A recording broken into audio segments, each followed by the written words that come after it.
StayOnTheCourt.com podcast, the show that helps aging basketball players stay on the court and continue playing basketball or the sport that they love. We talk injuries, rehab, coaching youth sports, pickup game mishaps, and oh yeah, that guy in your court that wants to fight everybody.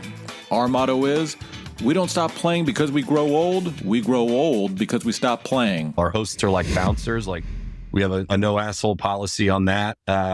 If you're dribbling the air out of the ball and not playing defense and never passing, we call you out and tell you, hey, Troy, we play real basketball here, dipshit. Right. This isn't the Troy show. You know, we play defense here. Like, it would have been a cold day in hell before Michael Jordan was like, I'm going to go join the Pistons. Or if like Larry Bird was like, I really like Magic. Right. Let's go win a few championships out in LA and I want to move to the beach. And I'll never forget it the rest of my life. Like the one saving grace between when Dave Holtzmiller and Mike Goffredson, Trevor, all of us, we're on the phones together like, what the f*** is going on? Like, what are you going to do?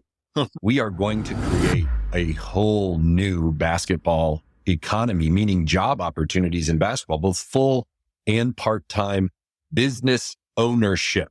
I ain't looking for employees. Welcome to the StayOnTheCourt.com podcast. This is your host, Troy Wallace. As usual, recording from the beautiful studios in downtown Omaha, Nebraska. Today, our guest is Jonathon Dews. He is the founder and CEO of Swish House. It is a basketball fitness class and pickup basketball business and concept that currently operates in Chicago, New York City, and the Raleigh-Durham area in North Carolina, with plans, as you'll hear in the podcast, for expansion all over the United States.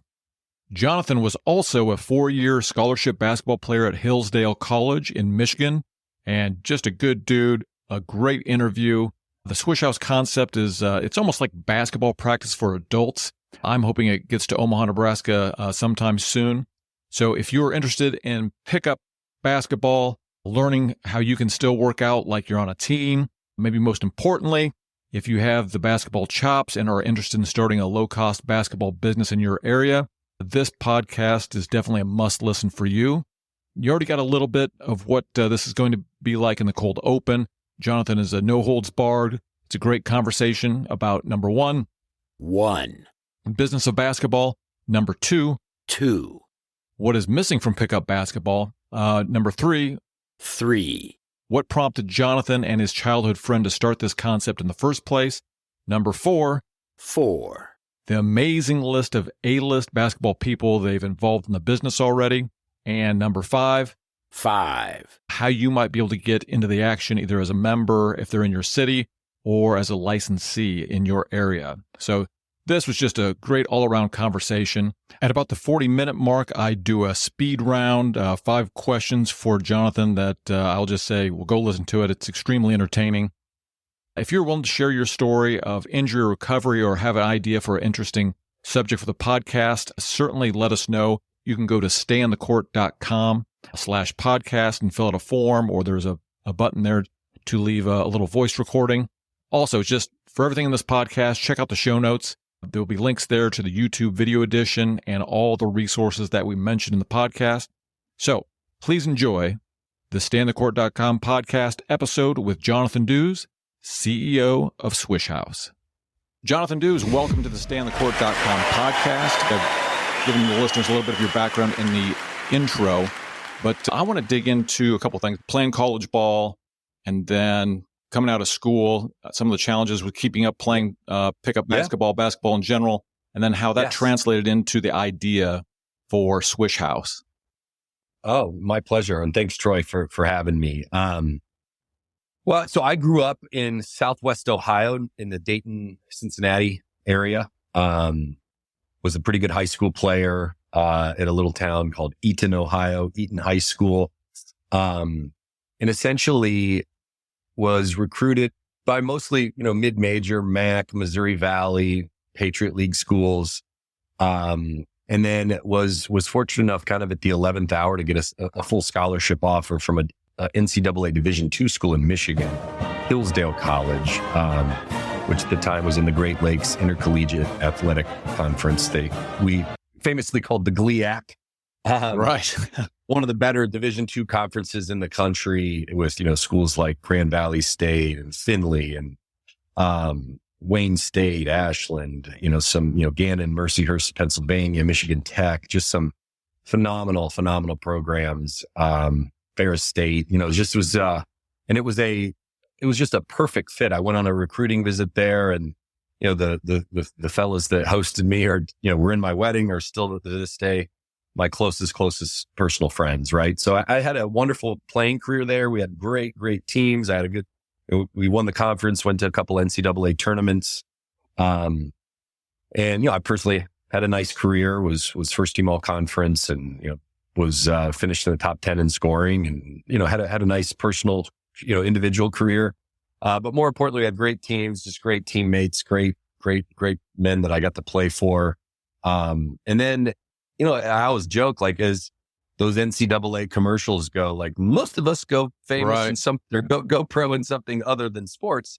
I was a good enough collegiate player to played professionally overseas, but not in the big boy leagues. I'm a 6'1" guard that, there's just it's such a competitive business, sometimes a wishy-washy business, I had heard. So I wasn't good enough to make big money, from what I had heard and speaking to experts and agents and people who knew the overseas world. And so I moved to Chicago. I got a great corporate job as a sales guy, at the time in like the industrial machinery equipment sales business. And I've then moved into financial services for the last, 18 or so years. But, the beauty, when I moved here, I knew nobody. When I moved to Chicago, I'm from, Southern Ohio, college in a small town in Michigan. And then I had two friends, when I moved here, two or three maybe, that I knew, really well enough, that were into hoops. One of them played at Western Michigan, my friend Antoine Joseph, another buddy of mine who's a huge investor now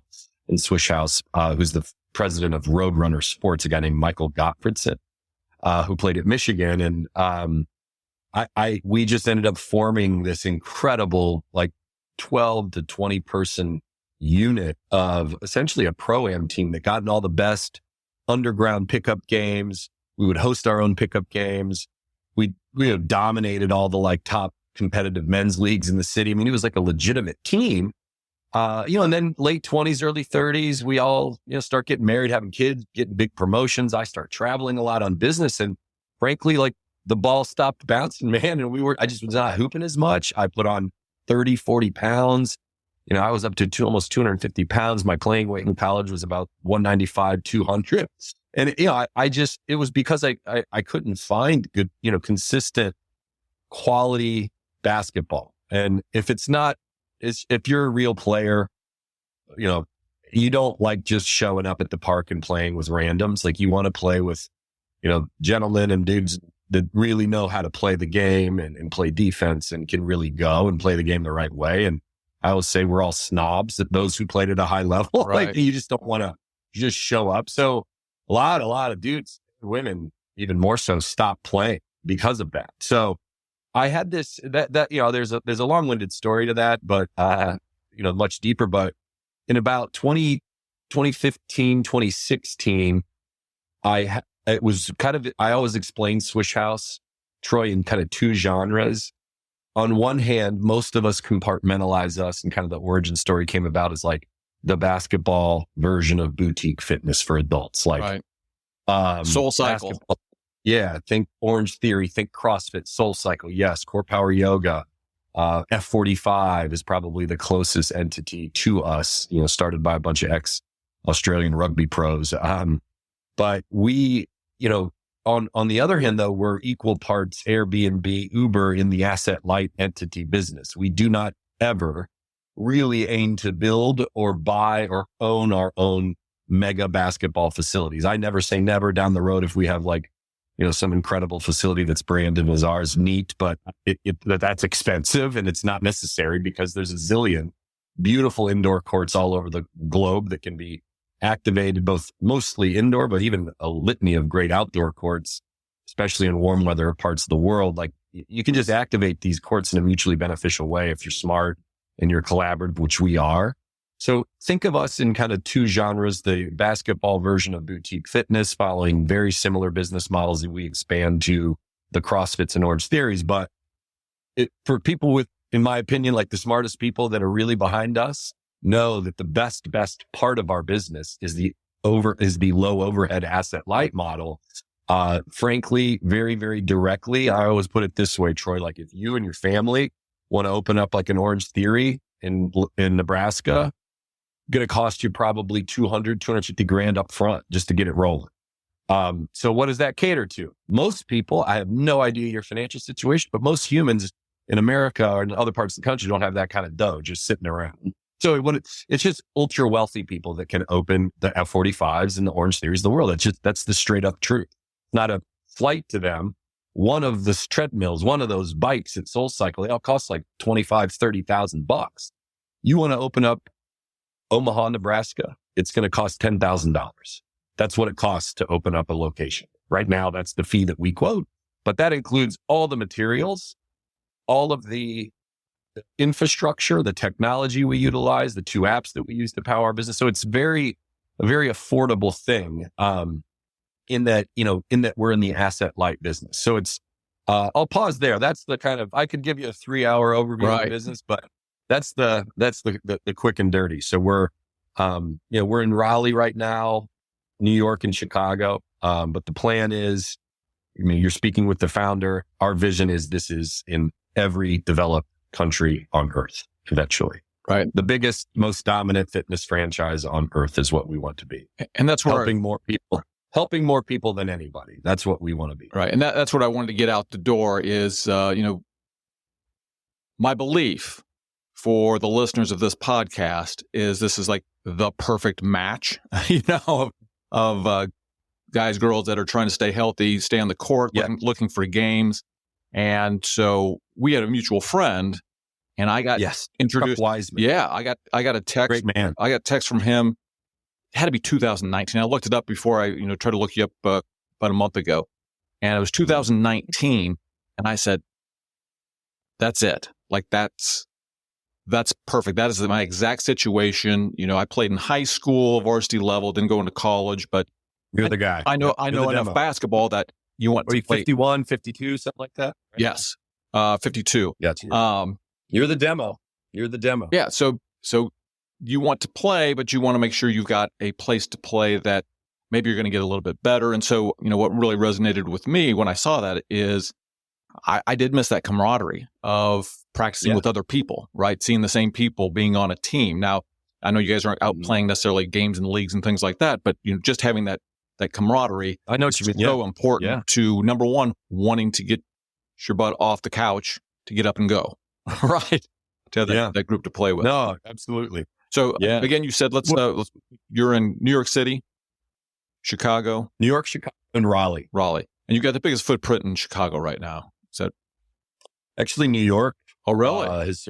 Chicago, which is really remarkable. We have Paul Vitelli, who I know you're going to schedule some time with as well, who's just been an absolute star for us as a business partner. More importantly, he's not just the guy that runs New York. He's a meaningful investor and shareholder in the business as well, who we're elevating actually to a bigger leadership position within the company because of what he's done in New York. So so those are the 3 cities. We're really perfecting the model. We've been advised to not try to go too fast. There's been other fitness franchises, unfortunately, who have done that. But I could see the, really steady growth of, I'd say 10 cities within the next 2 years, 10 more cities. And then I think we just are kind of we're in 3 right now. I think 10X within 5 years. I think we'll be in 30 cities minimum within 5 years, call it the 30 NBA cities plus a handful of other mid-sized cities like in Omaha or Columbus, Ohio, with unquestionably will be in soon. It's where my partner and best friend from childhood, the co-founder, Dave Holtzmiller, lives. So we'll be in, that's the current situation, smart, calculated growth. There's been some, so we're trying to be, not go crazy and not get out over our skis because we've done that more than once at Swish House in our early days. Right. Well, when I saw that in Of big 2000, egos and arrogance, mostly on my end. We've been humbled. right. The pandemic humbled everybody in Well, fitness. that's what I was going to say. So I got that text in 2019 or 18, somewhere in there, and Yeah, that's when it was founded. That Right. was a great idea. and I said, Great timing. this is just such a fantastic idea. And then you lose track and you go to your life. And Sure. when I come back to this and starting the stayonthecourt.com brand, and I said, I should go back and see, what's going on with that, because that's a perfect fit for someone to come on the show and talk about what they're Sure. doing. And it's like, oh, there's no way they made it. And so I look it up. Thank you. Oh, right. So I look it up and I was like, oh, not only have they made it, it appears to be bigger than it previously was. So Yeah. just making it through that. And if you want to, I know you sent me a text on this, and I've got a censor button. So, if you speak as freely as you want with as many expletives as you want about what you thought of COVID, but what was that like for going through that? Well, to take a step back, it's really at this stage. It was not funny at the time, man. But it's genuinely funny at this stage. I always say, like, whether it's a real tragedy or, a really complex, strange thing, like whatever the hell coronavirus was, that was just an odd time, man. Like, if you can't laugh at it, what the hell else can you do, Right. at this stage? But so I started this business with my best friend from childhood who, Dave Holtzmiller's background is he's a ultra high level real estate attorney, worked for Skadden Arps, Meagher and Flom, this mega. It's like playing for the Yankees in real estate law, Manhattan. He and I were, we had originally founded it. We had, I think, probably right around the pandemic. We had just gotten our first couple big angel investors, a venture capitalist, a guy named Brad Ranko, a few others. Then Michael Gottfriedson, the Roadrunner, now president, which is, $600-700 million running shoe company out in La Jolla. It's a global, e-commerce, physical stores. He had just invested in us, which was really, our biggest get at the time. And really it turned a corner. We had 6 straight months of record revenue. And the whole business was to operate out of underutilized gymnasiums, typically within, elementary schools, private schools, Right. To, could be health and wellness centers, to not-for-profits, to, really we've made Swish House work in darn near any type of facility at this stage in our beta testing years. But, we, as I mentioned, we're asset light, and we were operating out of the places that were definitely shut down, schools, Right. to, a not-for-profit that houses underprivileged youth here in Chicago. It's kids from the roughest neighborhoods, roughest situations, but are kids that are from the worst, most at-risk, communities during COVID. So they were more restricted than any place. Like our headquarters in Chicago, and like sexiest neighborhood in the city, the West Loop, Fulton Market District, like had to just shut down overnight. The whole thing, like we had just, started really taking off, got our first angel or so. And I'll never forget it the rest of my life. Like the one saving grace between when Dave Holtzmiller and Mike Gottfriedson, Trevor, all of us, were on the phones together, like, what the fuck's going on? Like, what are you going to do? I remember Dave, like the smartest guy in the room, 99 out of 100 times, my best buddy from childhood, was like, well, I think that the one saving grace probably in the next year or two, hopefully if this thing ever ends, is that thank God we don't own our own real estate, or thank God we don't have some, god awful lease. Right. Like unfortunately all of our friends in fitness had, and you think their landlords were cool. Most of them weren't. And a lot of them went out of business. What we did. But so the beautiful thing about what happened was, we had just established, I remember like in 2019 that one of my buddies was like, you guys got to get an Instagram page. A lot of the biggest, new, baddest businesses in the world, like don't even have websites anymore. They use Instagram. I'm like, the fuck is Instagram? I don't even know what that is. Sure. Let's get an Instagram account. And we just started kind of telling our story. We had, my brother, Gavin, who is, good buddies, best friends from Miami with your friend, Chuck. His brother-in-law is like a full-fledged, like had just won an award at like the Tribeca Film Festival. He's a filmmaker that lived here. And like, I was like, hey, I think for like 10 grand, we can have my buddy Mike do like some badass video that just like tells our story. Right. Activating great courts, basketball-centric fitness classes with no 5-on-5, 1-on-1, all shooting contests. drills, stations. You can stink at basketball or be LeBron. You can be out of shape or a fitness model who's never touched a basketball and still do the class, rip 1,000 calories, have a great time. We had this, we just started telling the story and enough. Like, so when the pandemic hit, you would think like everybody, like no one gave a shit about what we were doing. We got like 20 or 30 inbound requests during the pandemic. Like, we see what you're doing, man. Can I bring this to Cincinnati? Can I bring this to San Francisco, Miami, right? Oklahoma City? Like, some like teammates or pro college, high school teammates, friends of ours from all over the country. That's basically the investor. That's our like cap table is, a lot of the founders and all of our college teammates, pro teammates, buddies. And then, we tapped into like the most connected women here in Chicago, in the hoop scene. And we have like, some of the most accomplished women hoopers in the history of basketball, like involved with us. It's pretty cool. So like enough people had seen us that they were hitting us up during the pandemic. Like, I hate my day job. I'll open one of these things. Right. Like, everybody started thinking like, what do I want to do with my life during the pandemic? So we were like, shit, this is great news. Like, maybe we aren't going to go out of business because we didn't lose any money. We just didn't make any money. So like we had, I don't know, 50, 60 grand in the bank account or something laughable at the time, right. We were like, shit, well, at least we're not bleeding money. I guess we'll just stay closed. And then we started doing Mike Gottfredson, the Roadrunner guy, who's a lunatic hoops junkie himself. He's like, I'm telling you, man, just start doing some virtual shit, like in your alley in your like basketball court in Chicago, like in our alley, like here in the city. And he's like, people will probably dial in and do like home Swish House workouts. And I'm like, I'm not doing that. He's like, no, just get on your iPhone and like do some crazy like at home 30-minute workout. And I'm like, that's stupid. And then what happened with Peloton and all the other like virtual shit went nuts. Like, and I actually still think like I talked with a potential investor yesterday who straight up was like, you guys got to do a virtual thing again. I'm like, we actually have a whole full-fledged business plan on it because of the pandemic. Right.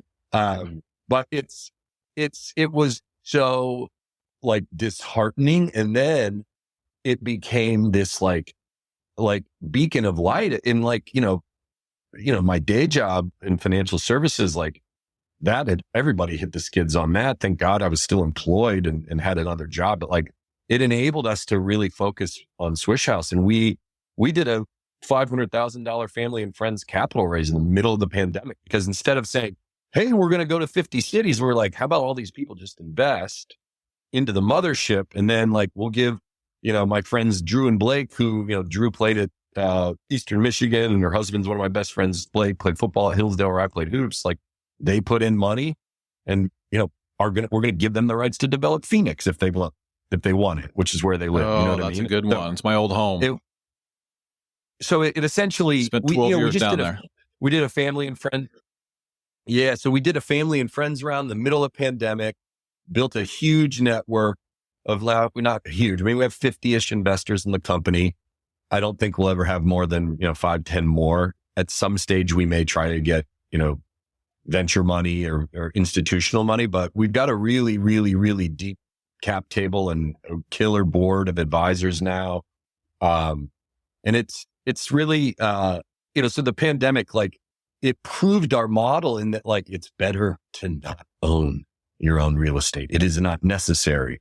It enabled us to then build a big database of gyms, right? So we just really, the pandemic like totally screwed us, but then it proved, to be, really, really, really beneficial to proving our business model, I think. And we had just turned enough of a corner that we got a good base of people looking at us. You know what I mean? Right. No, absolutely. Like I said, I was glad to see it when I put in Swish House and you guys showed up. I was like, and honestly, I was going through the text and I couldn't find it, and I was looking. I was like, I think it's this, or I just put in. I think I put in basketball practices for adults, and you guys showed up at some point in the Google list. Like, I love it. Yeah, that's it. Yeah. So I know most of the listeners now are already going to the website and they're like, oh, what is this? And is it in my city? Yeah. So let's say somebody's interested in it and they find a location, some times that work.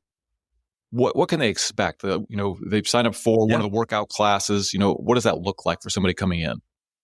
When you say, what is it like for a member? Yeah. Or for somebody who wants to open a location? No. Let's talk about just somebody coming in. What's the community? Yeah. Oh, perfect. Yeah. That's the most important thing. Think of it this way. I explained the business really in 5 parts. We have built this incredibly, what I think is the perfect mix of cardio skills competitions, basketball centric fitness classes, a whole methodology, a coaching certification. We've really built this great product to serve the massive basketball community. That's our product. We've got some ancillary revenue businesses, pickup games, youth clinics from time to time, and just basketball centric events. But this basketball fitness class that is designed for anyone who loves basketball. Any age, skill, or fitness level can do it. That is the product. So think of it as, you're scrolling through Instagram, you see one of our ads pop up, and all we do is, tell the genuine health and wellness stories of our members. We exist to serve the basketball community. When I say the basketball community, I don't mean men and women who are awesome high school players. I mean NBA and WNBA fans, basketball fans, basketball junkies. For every Jonathon that was a good college player, there's a zillion people that just love hoops and who might not be very good, but can easily get through a Swish House class and have the time of their lives. And they love hoops and probably know more about it than I do. About the NBA, I don't know who the all-star team is. I just don't have the time to follow as much as I'd like. But, with kids and stuff, and the Bulls suck.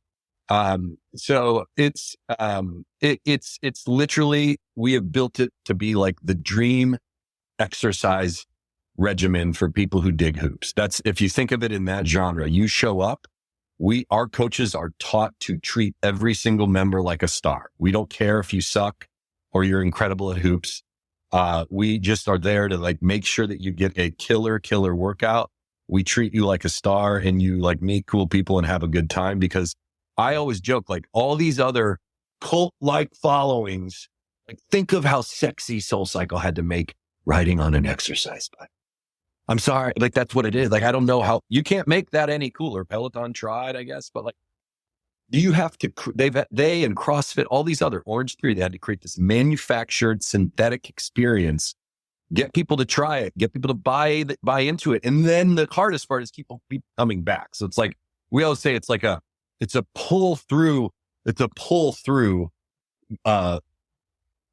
marketing approach. We are basically people already love basketball. We've just created something that we know they just have to try it, because people often think ooh, what if I'm not very good or I haven't played in 10 years? It's no, you're going to get through the class and have a great time. Right. So that's what it is. It's you see an ad for it. We are so intentional about how accessible this is. You can, as I've said it a million times, no matter your age, skill, or fitness level. So you see an ad, if the location is close to you, you can buy a trial class drop-ins, $30. And then you can commit and just, buy an unlimited monthly subscription for $199 a month in New York or Chicago or Raleigh. And then you can essentially, go to as many classes as you want. You can buy a 10-pack, use them at your discretion. You can get 8 classes a month that's recurring. So, a couple workouts a week. And then in Chicago, we've got a pickup community as well. It's just $15 for 90-minute organized runs with the host. Check people in. Everybody gets a ton of sweat, and it's a quality pickup game. And we bounce. We treat our hosts are like bouncers. We have a no asshole policy on that. If you're dribbling the air out of the ball and not playing defense and never passing, we call you out and tell you, hey, Troy, we play real basketball here, dipshit. This isn't the Troy show. We play defense here. If you're 400 pounds, you can't get up and down the court. We politely say, this is for people who really want to compete. We're trying to control the quality as best we can. And we've had awkward situations from time to time because we try to make it quality, and what makes it quality is real basketball. And if you can't do it, or you're incapable, or you're an asshole, you can't be part of. That's happened 3 times. Most people are lovely, but we are very intentional about the experience, because we don't curate the experience. We don't own the real estate. we have to make the experience so good. We don't have fancy technology and 900 different like equipment machines.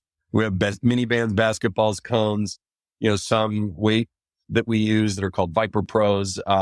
There's this, but it's what I love about basketball. It's a minimalist sport. So that's what happens is you buy, you come in and you go through, it's 1 hour in and out. I just did the 7 a.m. class in my neighborhood this morning. Had a buddy in from Charlotte that wanted to try a class. Who's really interested in opening Charlotte. And we hosted him and he had the time of his life. He's now way more in love with Swish House than he was at 6:30. And, but it's 16 people on a court with a certified coach, one of our master coaches, Justin Earls, top 50 high school player at De La Salle here in the city, and then played at Eastern Illinois. He's the greatest dude in the world. He's cool. He's smart. Like people, there's a very specific type of cat that wants to be a Swish House coach. Like they're magnetic. They have great stories. They were dog hoopers. All of our coaches, like you can't be a Swish House coach if you didn't play. If you weren't an elite player, you had to play post high school, ideally, or have maybe been an elite high school player or something, or maybe have coached at a high level. Like it's part of our brand. So one coach certified running, 16 to 20 people in a workout, depending upon the size of the court. And it's a very curated experience. There's 7 parts to the workout. They all have named the drills, their signature things we do in every class, but we keep the drills fresh. And it's just designed to be maximum outcomes, maximum output calorically and physically. And, but you trick your brain into the workout because you're actually having a good time. There's parts of the class where you're like, I've almost puked multiple times in Swish House. I'm the founder. We can cut that out if you want to. Yeah, right. No, it's designed to be like a total bitch of a workout, but like crazy fun. And like you're smiling, you're talking shit to people. Like 50% of the class are team-based shooting contests where it's like Team Troy versus Team Jonathon in a best of 7 shooting contest. Like 7 different shots, first team to 8 threes, first team to make 6 pull-up jumpers and 5 threes wins. Like we just mix up the cadence of the shooting contest. But it's like when you're doing that shit instead of like running on a treadmill, like how Orange Theory has made running on a treadmill as cool as that shit's ever going to get. And I have so much respect for them, but like that's not fun for most people. Respect. Like maybe if you were like a track runner, I guess, but no, even so, like I'd personally rather run outside, but like you can't do that in half the year, at least in Chicago. So like you run on average, like we're starting a new, did you know thing on our social media handles that are going to be just like on average, our members run 2.5 miles in every class. Would you rather do that or get on a fucking treadmill? I would rather do that. I know what my answer is. If you survey 10 out of 10 basketball heads, they'll say the same thing. So like that's why we're like, we got to take this everywhere because everybody's like, oh, you got to come to Indiana. I'm like, yeah. Obviously people like basketball in Indiana, but people love it in Arizona too. And, all the other 48 states and every other country on the planet. It's the most popular sport in the world. We're doing a segment on the show called Injury of the Week. And it's for some poor sucker who's willing to come forward and tell their story of an injury playing basketball or something else. And the theme I'm getting from every one of these guys is we're not going for a run. We just aren't. Yeah. Right. If it's not basketball, we're getting fatter. I mean, that's what's going to happen ultimately. Yeah. So that's definitely the right trend. One thing I wanted to point out, and I haven't been to a class, but if I can get to Chicago or one of these neighboring cities, and I do have a use case for me and people that are Creighton Blue Jay fans, we all migrate to the Big East tournament in New York City. And I was out there for the first one a couple of years, or that was 10 years ago now. And I was thinking, I'd love to get out of the bar for 2 hours and go play basketball. But that's kind of the use case that you guys are solving. I used to travel a lot. It is exactly what we're solving. It's exactly what we're solving. I don't want to think about it too much, but if I know there is a Swish House there, I can just go. I can sign up. That's it. Yeah. No, that's exactly right, man. That's exactly the way to think of it. That's my vision for it long term, is just in every town. Like there's you have the ability to get on the best, courts around, catch a really, really well orchestrated workout. And I can't emphasize enough, the workouts are substantially better workout than a 1 hour pickup game, like substantially. And from a caloric burn, and there's little to no risk of injury. That is the most important thing. And that is why we centered on that. Like one of our investors, a guy named David Gardner, he's built the logo, our brand. He played at Dartmouth, played professionally in Germany. He's a stud. Like he was one of the first guys to be like, because originally when we founded the company, it was more of like a pickup game app.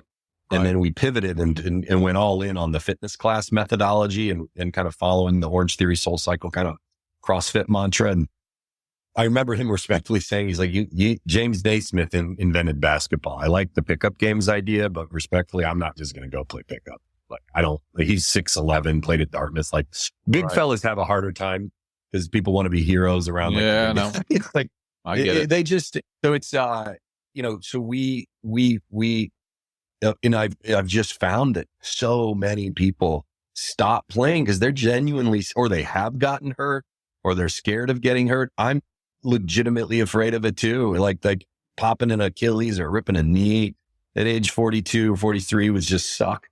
Like, I don't want to do that. And like something completely batshit crazy has to happen in a Swish House class for you to get injured. Like a real weird situation. Like, because we spend 7-8 minutes in every class on injury prevention and ankle, knee, hip, shoulder mobility in every class. So it's like, it's really about like, that's the story. And if you ask any real hooper in the world, they'll say there's no better shape than I've ever been than when I was playing basketball at a high level. And then immediately thereafter, and you're like, yeah, but what were you doing then? And like, well, you were training like a fool. Like I was training like a damn Navy SEAL every day, like to stay in shape and to be the fastest and to be able to like, play 40 minutes a game if I had to in college, which I did a lot, so like it really, it's not because you were just fucking around, like jogging up and down and playing a bad pickup game. It's because you were doing all the shit. Like you were doing shooting drills. You were doing ball handling drills. Like you don't realize what dribbling for 90 seconds in a stance and like, that's one of my favorite drills to do. It's like one of our hit stations, like dribble 2 basketballs or 1 if you can't do 2 and move your feet with a mini band around your ankles for 90 seconds and you'll want to like die. And you do that 3 or 4 times. What happens is like, it's a freaky calorie burn, but guess what? Your handles are getting better. If you go to Swish House a couple times a week and you play in a run with your college buddies or some, law firm buddies in Manhattan, like you'll beat the shit out of them because you go to Swish House and you practice. And you're working on your handles and you're working on like finishing at the rim or runners off 1 foot or coming off a screen and catch and shoot. Like you don't fucking work on that by yourself, like in Lifetime Fitness. No, and nobody. And it's like so silly, but it's absolutely true. And it's totally true. It's because you're training, we're making big inroads with, the K Academy in Raleigh-Durham. Our guys are actually going to an event of theirs. K Academy is the Mike Krzyzewski fantasy camp. And I've connected lately with like some of the masterminds of all the biggest, baddest fantasy camps in the world. Those dudes are our demos. Those men and women are our demo. The people that go to fantasy camps, like people with money who love basketball and like go to like Duke for a week and practice and like train like you're on the Duke team at basketball camp as a kid. Like if you do that, you're the guy that's going to like either probably want to open a Swish House franchise because you probably have money, but like those are like the members that are going to buy memberships in Raleigh-Durham. Right. Well, that's the mantra is like you're training. You're trained, like that's what our members do. That is like a tagline. Our tagline's built by pros, backed by NBA Sports Performance Science. We have Trent Salo, the Detroit Pistons director of sports performance, has kind of put his signature on the workout, and kind of the whole punchline is you're training like an NBA player in the offseason. You're doing some of the shit that LeBron does in the offseason. Like literally, like we pull drills that like we know that the best players in the world do, but we turn it in, we dumb them down a little bit.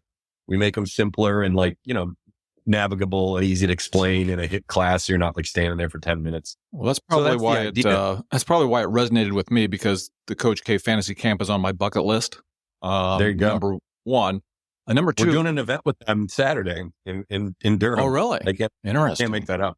The The other thing I wanted to point out, and you've talked about it a little bit, but I think it's really important to people that are interested in this sort of thing, is you guys don't appear to be employing as coaches a middle school PE teacher. Like, these are real deal people that have typically played at college. Is that an absolute requirement of your coaches, or could somebody who is a high level high school baller that's just super interested also be a coach? Absolutely, man. Look, we've learned the hard way. Like, this isn't for everybody. And like, we've had some people come to us and like, man, I want to be a Swish House coach. And then they've done it and they've just not been very good. Right. Like, you have to be a dynamo in it, but you have to be magnetic. You have to be like, well-spoken and be able to like, it's a performance. Like, I just did it with Justin. He's one of the best he's one of the 2 or 3 best we have in the country. The dude that did this mornings that I just did. And it's an art. Like, you got to be one part like funny. You got to be one part motivational. You got to be one part like super charismatic. You got to be loud.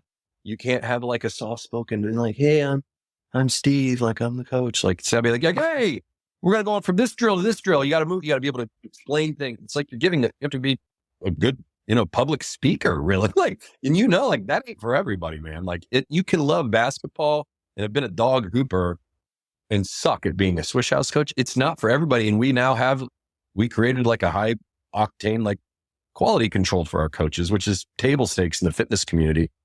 But like, it's less on like, was Steve an amazing coach or basketball player? It's more like, how organized is he? How easily does he explain the drills? Like, does he move people quickly? Did his drink break take too long? Like, did his playlist sound stupid? Right. Like, we care about the music.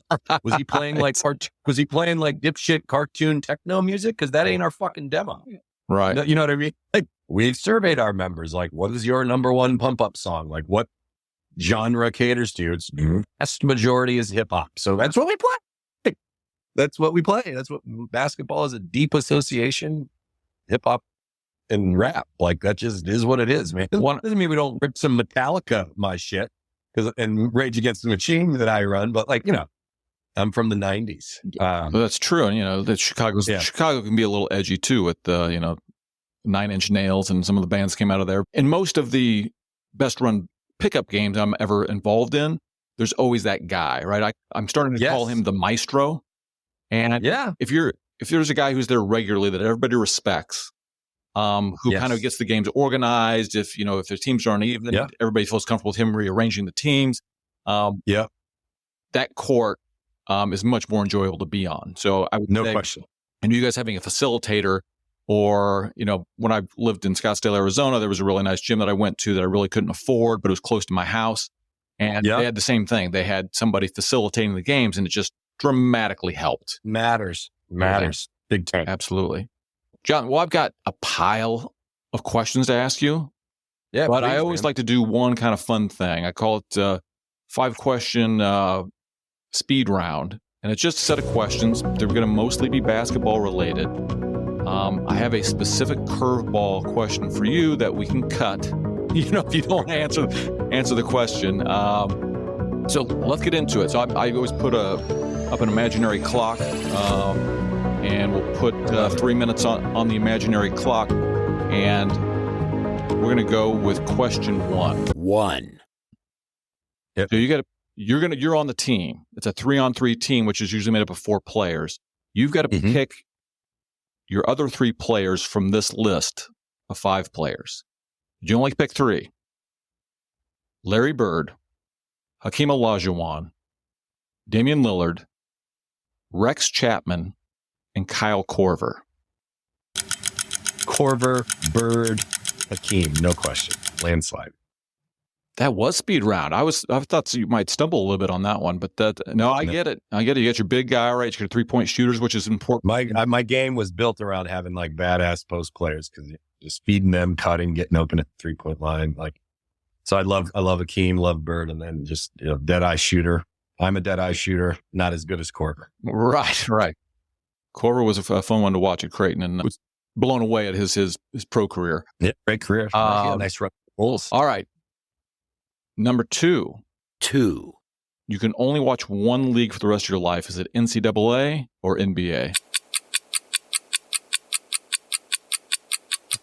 I'm going to go NCAA, just probably because the NCAA is not going to be around. Yeah, you might be right. It might be like the semi-pro The league. NCAA tournament probably will be, but I played in college. I have like a nostalgic vibe. The NBA, I love it. It's just, I know folks that work in the NBA, and my understanding is like the guys make so much money now. It's just become really hard to navigate for like great coaches. It's just like in front office people, like it's just it's too much. It's just too much. I don't know. Like I'm not hating. God bless those men that were making that kind of money playing. When I lived I wish I was that good. Yeah, when I lived in Phoenix, I think it's just it's different. And look, if I may speak freely, I had a love affair, like just like Michael Jordan was it for me, like changing, like I grew up in Ohio, and I was on a like love affair track with LeBron. And then when he decided to go to Miami and join forces with like his arch nemesis at the time, like Dwayne Wade, like it's stupid. I don't like how everybody like joins forces these days. And there's just very little loyalty with the NBA teams. Like it would have been a cold fucking day in hell before Michael Jordan was like, I'm going to go join the Pistons. Or if like Larry Bird was like, oh, fuck it. I really like Magic. Right. Let's go win a few championships out in LA. And I want to move to the beach. You got enough fucking money, you can buy a beach house. Stay in Boston. It disgusts me. And the whole like how college is just like free agency now and NIL. Like, I think it's great that players are making money, but like, if you're like, I'm good friends with a UIC coach right here in Chicago. Right. Or we're already going too far. I took too long. No, it's UIC. They moved to the Mo Valley, didn't they? They did. But like he develops like 2 or 3 kids that are like studs as sophomores that average 10, 15 points a game. They're going to transfer to a Power 5 and leave him immediately. Yeah, that does. And it's like known. It's like known. Like, so you can't develop a kid for 4 years at UIC. They're going to leave. Because it's happened to him. They'd be one of the best teams in the Valley this year. The 2 best players left last year, one for A&M, one for Memphis. Kids he recruited, developed. I don't begrudge the kids. It's just, they didn't leave because they didn't like Luke or UIC. They left because they got fucking paid 75, 80 grand to go play at Memphis and Texas A&M. And like, put a gun to my head at that age, I would have probably done the same thing. Like, if I'm being honest, like, hey, would you want to be loyal and stay here for free?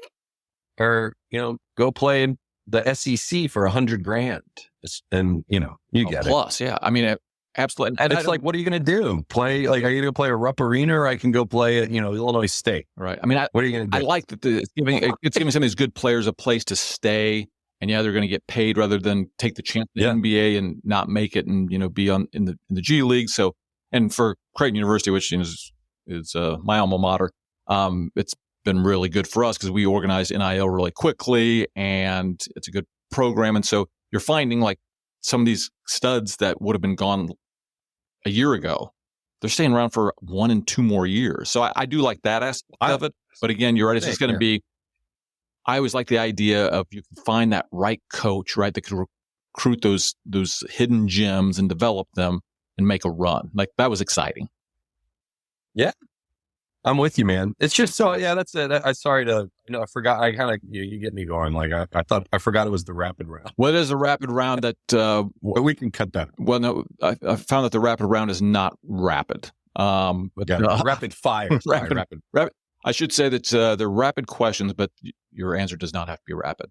All right. Speaking of, so you're still playing obviously a lot. 3. So, current day Jonathon dues, going to the hoop or taking the 3? Oh God, taking the 3. Are you kidding? Yeah, like I was a really good 3-point shooter in college. That's a big part of my game. But I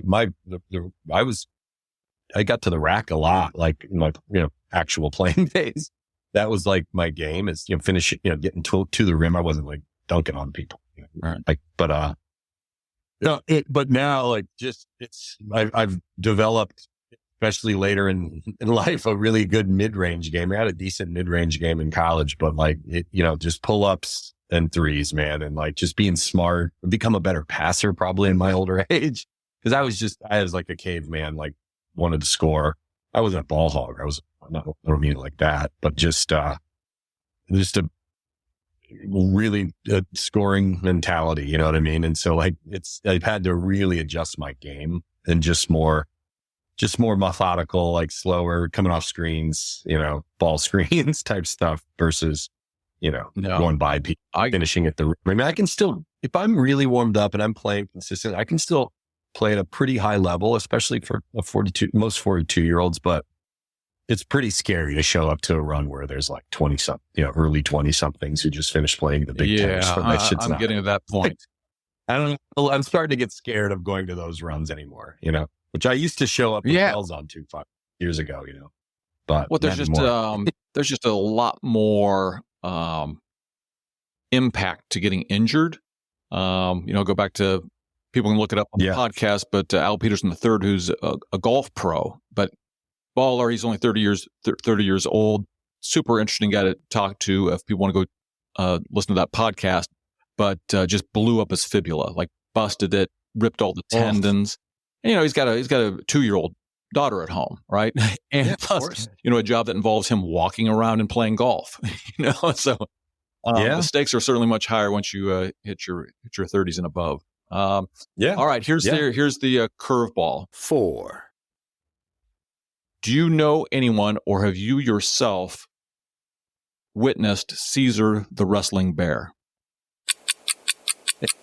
No. I've heard of it loosely, but not super familiar. Really? See, this is Miami of Ohio lore. Wiseman would tell stories of this wrestling bear that would, I guess, make the rounds in and around Oxford, Ohio, to all the different clubs and bars. They'd bring out this wrestling bear. And I don't know if you'd have to. Well, you got to remember Chuck and Gab. I'm the baby of the family. Chuck and Gab and my older brother they're 8 years older than me. So like shit, when those guys were dialing it up in Oxford at Miami, I was in like 5th, 6th, 7th, and 8th. That's true. They used to come. I remember they used to come to like my 7th and 8th grade games, because my middle school that I went to is like out in the sticks in between Eton and Oxford. It's like probably 15 minutes from Oxford, my middle school games. So like, I don't know. I had a bunch of buddies that went to Miami. I'd party my brains out there on more than one occasion. Right. Well, hopefully I'm familiar with that. Hopefully they let Caesar the wrestling bear retire, is what I hope. All right. Last question. 5. So if you could open a Swish House location anywhere in the world, where would it be and why? Oh, that's what a lovely question. Do I have to give only one? No, you can let's go max of 3. I have family in Hawaii, on like every island, like not super close, tight knit family, but extended cousins. It's a special place to me. I'll tell you, it's going to be a cold day in hell before anybody except somebody in the Dews family owns that state's franchises or whatever Hawaii for sure. It's just where my wife and I did our honeymoon. It's just a special place, specifically Kauai, that island. I could just see oddly, like my cousin is the head of advancement at the Punahou School, which is where Obama went. A bunch of other high level cats went. It's this real ultra wealthy private school in Oahu. So that's going to be a Swish House location. I've already talked to my cousin about it. So it puts those types of schools though. So I'd say Hawaii is at least at the top of my list. My wife and I have big love for Arizona. I'm doing a big event at the Final Four with, some really high level coaches, which should be cool. So I really, and it sounds like you've spent time in Zona. It's and then, I'd say, for sure, those would be at least domestically in North America, but then overseas, man, my wife and I have had the greatest vacation ever. Was in New Zealand, which has a wild basketball following. Like it's a bit, basketball's big everywhere, but and then, my, a lot of familial roots in Italy. We have a big love for Italy. I just have this, I think big, probably too much. Like we need to just get 100 more members in Chicago and stop thinking about doing this in Paris and Rome and all this. But I just think that to me, people kind of might roll their eyes and be like, oh, what? I'm like, fuck yeah, we're going to be over there. we've been hit up by like 6 continents already. Like literally, like people from all over the world hit us on Instagram all the time. Like there's other ideas like this going on in the Philippines. There's one in Australia. They're not doing it as well as us, it doesn't seem like, but you get the point. I think it's relevant everywhere. And the best part, I explained the business in 5 parts. We got a great product. We designed the methodology. In order to execute this vision, the other 4 parts are you find great leaders in every community and owner operators in every community. You find the best underutilized gyms in Paris and in like Phoenix. You get contracts with them. We figure out alignment with the facilities. So, great product, great people, great gyms. And you sell memberships locally to people who like basketball, and you do that risk-free legally. Like we have a big, general counsel, co-founder of the business is my best friend who's we've saved a lot of money on legal fees and, all that kind of stuff. So it's like, great product, great people, great gyms, sell memberships and do it legally and smartly, operationally. Right. So those 5 little things that we think that can hum in Cincinnati and in San Francisco and in Omaha and in Lincoln. Every college town in the country will have a Swish House. Oxford, Ohio, no question. That'll be part of the Southwest Ohio franchise for somebody down the road, so that's the idea, man. No, those are all good locations. As a matter of fact, I might have a lead. If you're looking for somebody, I don't know if you'd want to be do a franchise, but definitely a member. It's technically not franchising what we're doing, just to be clear on camera. It's licensing. We're doing more. Think more. Okay, license. No, that's good. That's good. Yeah. But anyways, he lives in Kauai, and he's transplant from New York City, finance guy, and he started this farm. I guess we'll call it a farm called Kauai Pharmacy, and he grows all these unbelievable. We were out there a couple summers ago, and took a tour with him, and just all this unbelievable food that he makes into these concoctions for health and all kinds of different things. And he's a baller. I found out. Hey man, yes. Introduced me to him immediately. Yeah, I've got like big connections now into University of Hawaii basketball, both men's and women's. So it's going to happen. It's just we're just we just got a big opportunity yesterday in LA or near Irvine that I think we're going to do. No question. People are coming to us now if it's opportunist. It's the right opportunity, the right person, right facility. Like we've got a facility in Kansas City. Just got to hire somebody. Well, here's my thought, and I enjoy doing the basketball and stay on the court and trying to stay healthy, and that's a good thing. But I love talking business. Also, sure. But it's just an attractive thing because of the low footprint, right? And just like what you said, when you went through the pandemic, you can weather those storms because all you have is the equipment, and I would assume that if you're making money, then the facility that you're renting is making money. Yes. But it's very easily to wind that back down if, it is. Out there. That's the beauty. Or let's say we feel is the right person, the right facility. It's going well, but the person's a bad person and they do something unethical. That the beauty is we can figure that out. They're out. We'll sub someone in. Like that's the beauty of our model. Like if it's, if it's the right person, but we've got the wrong facility or something goes sideways some facility, like we have a model to go find other ones locally. And you can we've done that more than I care to do ever again, but we've had to move in and out of multiple facilities over the years, but we found our footing on like the right mutually beneficial ways to make it work. And it's so it's just when we have the right people incentivized the right way and the right facilities, and marketing and advertising is on point, which it now is. Our brand is pretty damn good.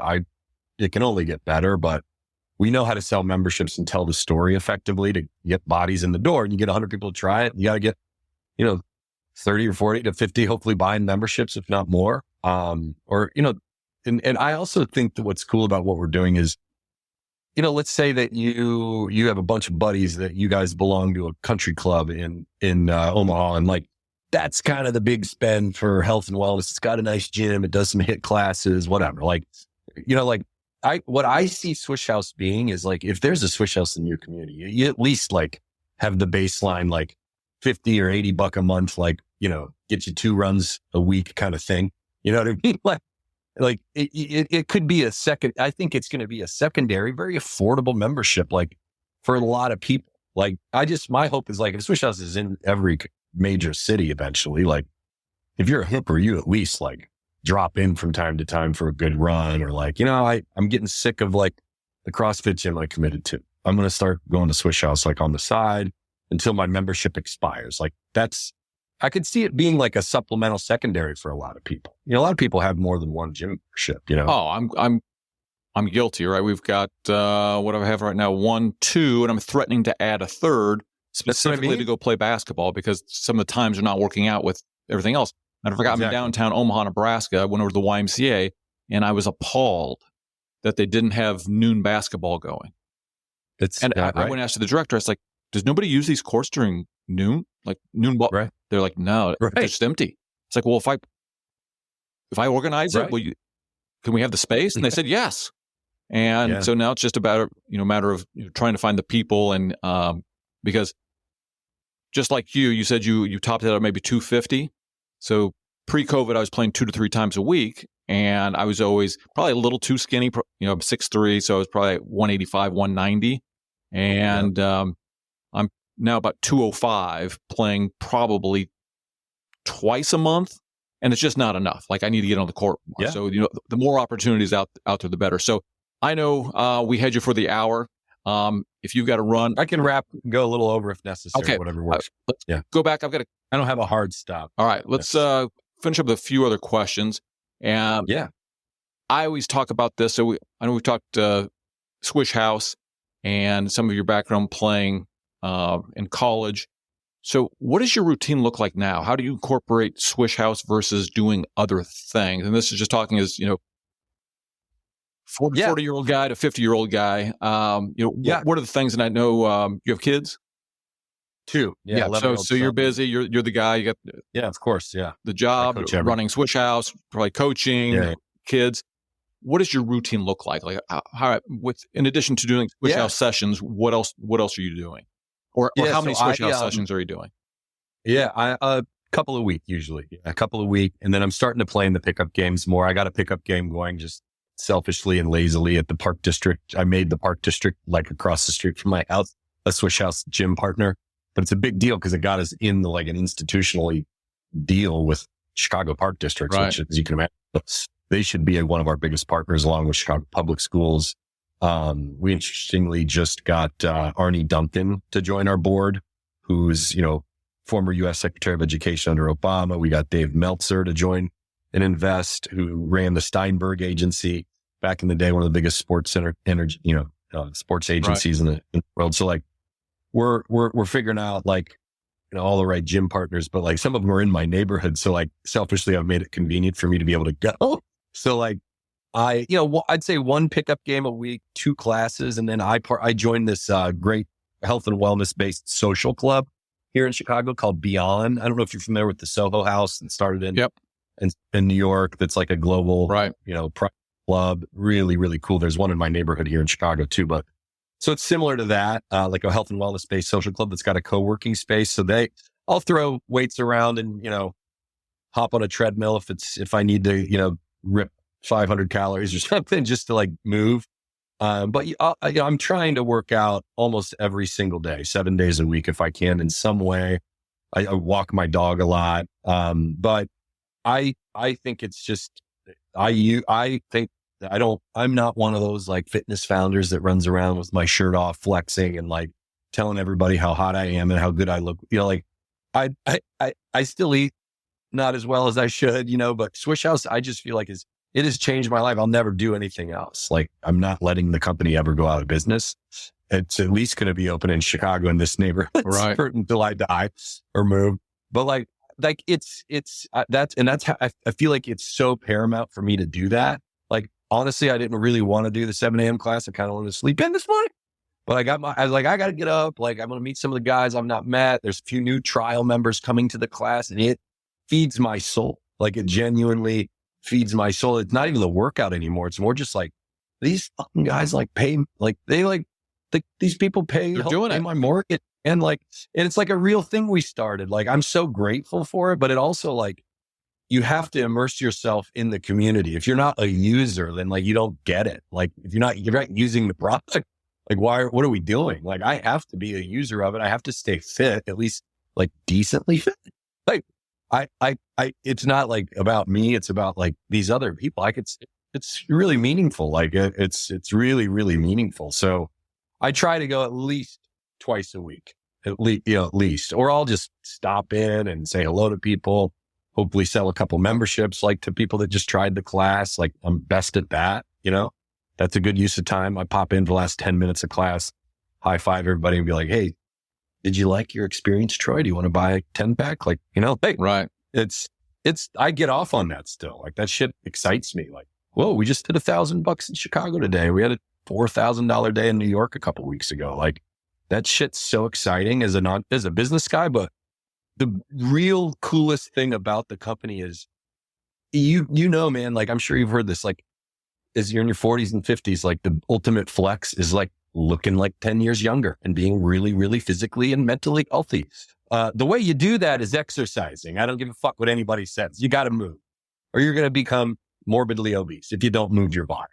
I've seen it happen to friends, family. That's what happens. Like, so it's the only thing that fucking matters to your kids, to everybody is your heart and your brain healthy?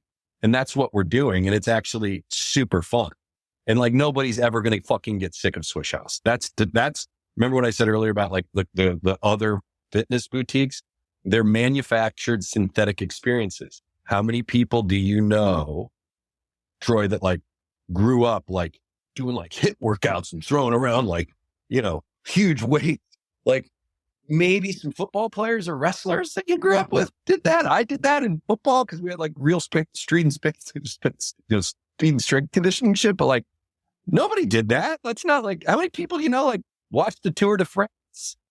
I don't know that, but like like you're gonna get sick of Peloton. You're going to get sick of it. Oh, no one's going to get sick of basketball. Those people have to like create this experience, get people to try it, get people to commit and buy a membership. But then the keeping people coming back, I think that's like the least hard thing that we're going to have to do because nobody's falling out of love with basketball. It's not happening unless like some god awful tragedy. I don't know. Like, I don't know how you just stop liking like your favorite sport. You know what I mean? No, you don't. That's, I think, our biggest advantage over, it's not even an advantage. I don't view other fitness franchises as competitors. It's all love and friendship. I just am comparing what we do and why I think that we've got major staying power as we grow. Is like no one's getting sick of it. Like, so a lot of our members will say to me, man, this is the only shit I'll do. Like, I won't do anything else, Jonathan. Like, we have this great member. His name's Mark, real soft spoken guy. And he's just like, well, I joined Swish House. It's the only fucking thing I'll ever do.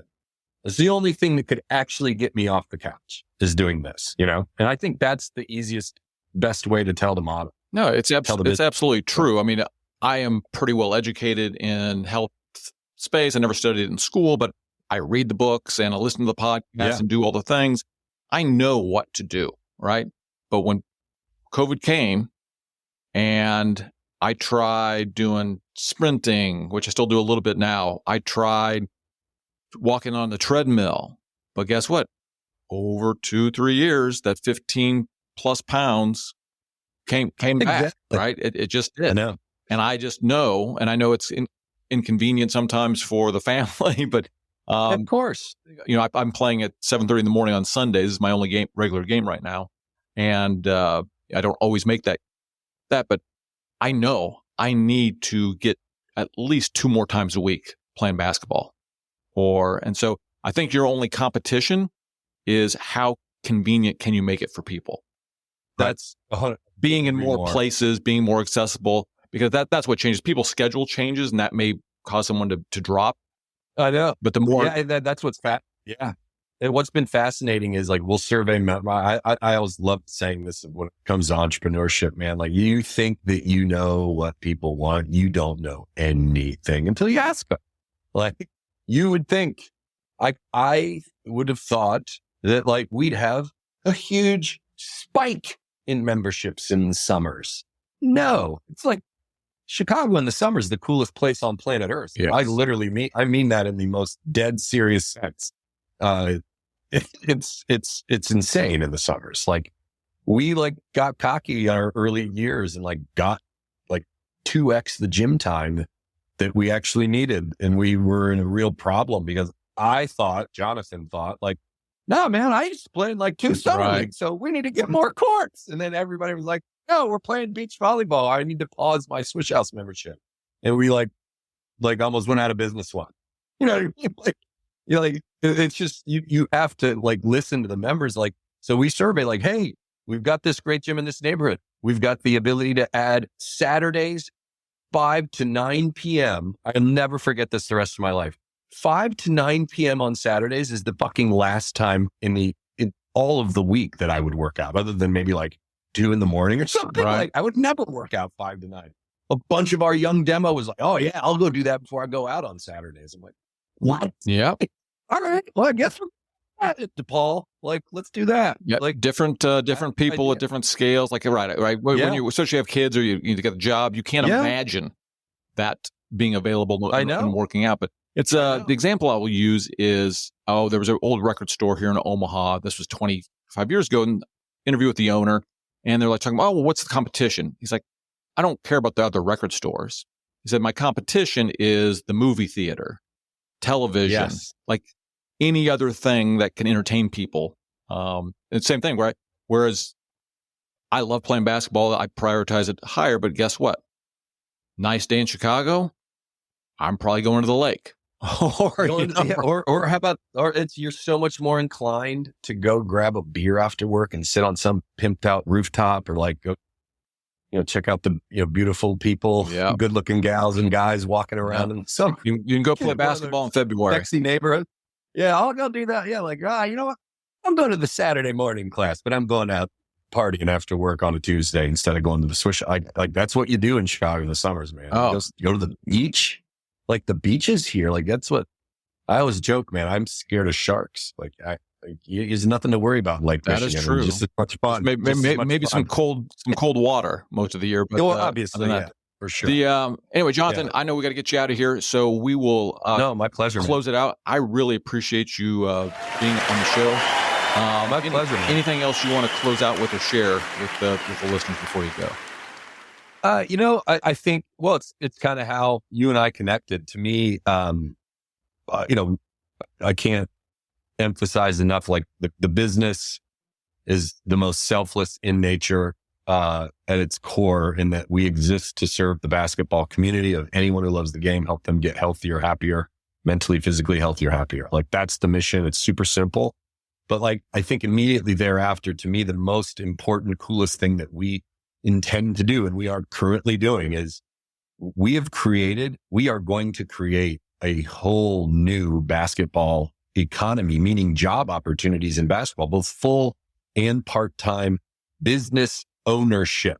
I ain't looking for employees. We do not, we have been burned by employees more than we've been, served by some of our employees. Like I don't want to do that route. I want to empower a guy or a gal who's a connector, community builder in every city that loves basketball and is passionate about this. I would say this is the dream opportunity for the right person. Like Swish House isn't for everybody. Owning a Swish House in Omaha or in, Auckland, New Zealand isn't for everybody. But it is a dream small business ownership. We're also not assholes and are like, you're going to get rich if you open up Omaha, buddy. Like, that's not what this is. Like, like you can make a living, a really great quality of life if this is what you want to do with yourself. More predictable than coaching Creighton, unless you're like a legend coach. Like, it's more predictable than coaching, Creighton Community College or something. Like, that's a tough industry. Like the coaching of basketball, college, high school, like a lot of drama and youth sports now. I ain't into that. You ain't going to see Swish House, travel club bullshit. That's not who we are. Like we don't really want to do any of that. So like it's creating jobs for people who love the game, like and giving so many people the opportunity to own a business. We're going to teach them how to run a business and do this right and teach them marketing. And it's like, and if the worst case scenario is like, it's a ton of part-time, like, contractor coaching jobs, hourly wage type things. Like, so we're never going to have a zillion people working at Swish House HQ. I could see there being 10, 15 people running that long term. Right. And just we create a ton of really great business owners, make them smarter, support them. That to me is the coolest part, is like, think of the litany of ex-NBA or WNBA players or overseas pros that are coming back looking for their next phase. Maybe a guy that's in a transition that's been coaching a D2 school that's like, ooh, this has been rough the last 3-4 years. I don't think I want to do this anymore. But he doesn't want to move his family or her family. So they open up a Swish House, franchise in Green Bay or something, And so that's the, to me, is the coolest part, is this, that we're helping a ton of people, and we're going to create a lot of business owners. And that, I think, I know it's corny, but it's the American dream, man. I've done the corporate thing. I've been very blessed in the corporate world. I still have a corporate job. I'm very, very proud of it. Like, it's, I don't know that I'll have it forever. Swish House goes as well as I hope it does, but it's a lot of people's dream to do something like this. Well, would you agree? Well, I could always also see, I can think of, I've been in the youth coaching, not really business. I do volunteer in our school district, but, so I've gotten to know a lot of the guys, and there's a couple of dominant youth organizations here where people have now split off and started their own organization. Some of them are really great people, but it's tough, right? To go and start your own youth organization. And then I think sometimes they're pressured into doing the wrong things for the kids. And if they could supplement what they're doing with being either a coach, for Swish House, or maybe even owning having a franchise, owning a part of it. Right. What I think is going to be so cool about this is, like, I think we'll have some sole owners. Like, somebody might just be like, you know what, I want to buy the rights to Houston. And it could be some wealthy guy that wants to buy Houston and, like, own the rights to Houston or something. Right. But what I see is, it could be really cool, is 3 ex-Creighton guys, not the rich NBA players. Like, I'm thrilled to maybe work with the NBA in some capacity. I'm not a moron. Like, that'd be really cool on the right level. But the NBA players I love telling people this. I have a buddy of mine that dates, I think they still date, but dated Sophie Cunningham. I don't know if you know who that is. Plays for the Phoenix Mercury. I don't quote me, but somewhere in the range, she makes like $175,000 a year, as like a star shooting guard for the Phoenix Mercury. And she's drop dead gorgeous, beautiful too. So she'd be great. And obviously she's a WNBA player, fit. Like, my buddy was like, I think she should open Phoenix. They're like, she played at Mizzou. She could open up in Columbia. I remember that. This is a few years back. Right. And then I looked up, what's Devin Booker make? You think he gives a shit about Swish House? No. Or not that he didn't think it's cool or wouldn't want to support it, but do you think he's going to care and show up and, like, get behind it and, like, maybe sell a membership or two? Like, he doesn't fucking need it. Right. Whereas Sophie Cunningham, very easily, I'm not saying she knows me or would want to do this. I'm just saying, like, she'd be more motivated financially. And that matters. Absolutely. Like, and that's I'm more interested in working with the NBA, the WNBA, for that exact reason. Number one, we have a lot of men members, less women for whatever reason across the board. And we have some of the most badass women on earth, like, running our businesses and leading our classes. Like, I think there's something really special about that. And we're going to advance the hell out of the women's game. If you're buying a stock, I would buy a stock. If you could buy a stock in just, like, women's basketball, you should. I don't know what that means for the WNBA or whatever, but, like, it matters, like, who we work with on this. And I just think it'll be really exciting to see, like, who that ends up being. I could see, like, 3 ex-Creighton guys, like, throwing in like $10,000 a piece. 3 of them are lawyers, and one of them's, like, finished playing an 8-year career overseas and still has a lot of juice in Omaha. And, like, he'd be perfect to run it full time while the other dudes, like, promote the shit out of it. That's, you know what I mean? That's what our guys are doing in Raleigh. One guy's the business guy selling memberships. Trevor's running all the program. They're ham and egging, tag teaming it. It's great. I can see, that's what's so cool about this, is it's affordable. And if $10,000 might sting somebody's bank account, but $2,500 might not if you get, a few of your buddies to go in on it with you. You know what I mean? No, absolutely. And and just looking at your list of interested parties, board members, investors, it is obvious that people think it's a cool concept. All right. Yes. That's a lot of influential people We just got to execute. that have signed up to. But then you're right. It's the next level of who are those go-getters that are incented to go now build out the business and understand that it may not be $1 million business, but you can develop a business that could support your family if that's what you wanted it to do. Without question. If look, you think of it this way, and we aren't going to have some crazy sliding scale for memberships. New York will probably be more expensive slightly than Omaha, but it's going to be $30 to do a class in Omaha, maybe 25. Like it's what it costs. Right. That's worth every gosh darn penny. But like it's just, think of it this way, man. If our $199 a month is our unlimited, our mid-range for 8 a month is, let's say $149, and then our baseline $79 for four classes a month. Like on average, like, so say you get 100 members paying, $100 on average, 200 members, 200, so like you're $20,000 a month, 200 members and $100 on average, recurring monthly revenues, $20,000. And you keep the court costs. If you go buy 30 hours of court time, and you have like 3 people coming to, the 30 classes, that's not good. You have to strike the right balance. Right. We're going to start in Omaha or Cincinnati or San Francisco with 6 hours a week. We're going to have Tuesday nights, Thursday nights, and Saturday mornings just to get this off the ground, to get our first 50, 100 members. Then you do a deal with that facility where you can at least, add 3, 4, 5 more hours of programming, or you get 1 mile, 2 miles away that's got a nice parking lot. You just have to build. You have to strike the right balance of members and facilities, which we've got a formula for that. That's pretty accurate. And, if you keep your expenses down, which is pretty straightforward, it's, staff. If you're paying out of pocket to pay a bunch of staff and you're not running it yourself, like you're not really an owner operator, we don't want you. Right. It's stupid. It cuts your profitability. So we don't want somebody that like, oh, I'm the business guy. It's like, no, we want owner operators that are showing up at the gym, they're kissing babies, selling memberships, and like run 5 of the 10 classes a week, because you got to be the on-court face too, at least in the early stages. But that's it's a small business. It's a small business. 3 to 5 of them in a big market, like no question you can make 6 figures. You'd have to be doing something really bad to not make 6 figures. Right. And that's a killer living for a lot of people. If you can make, $50,000 to $100,000 a year doing something that you really love, you'd probably rather do that than make $200,000 at a job that you want to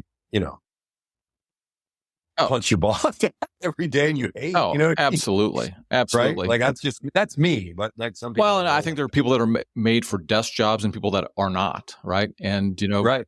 As we grew up, and, you're younger than I am, but, kind of the computer job, desk jobs was kind of what was available. And I don't know about you, but as I get older, I'm like, I don't really want to sit behind a desk. Right. I mean, for podcasts and things like this that I enjoy doing, but, from a day-to-day basis, I want to be out doing something. And that's from me starting youth coaching and enjoying that more than I thought I would. But yeah, of course. Hey, Jonathon, this was fantastic. So again, I really appreciate you being on it. Check out everything Swish House at swishhouse.com.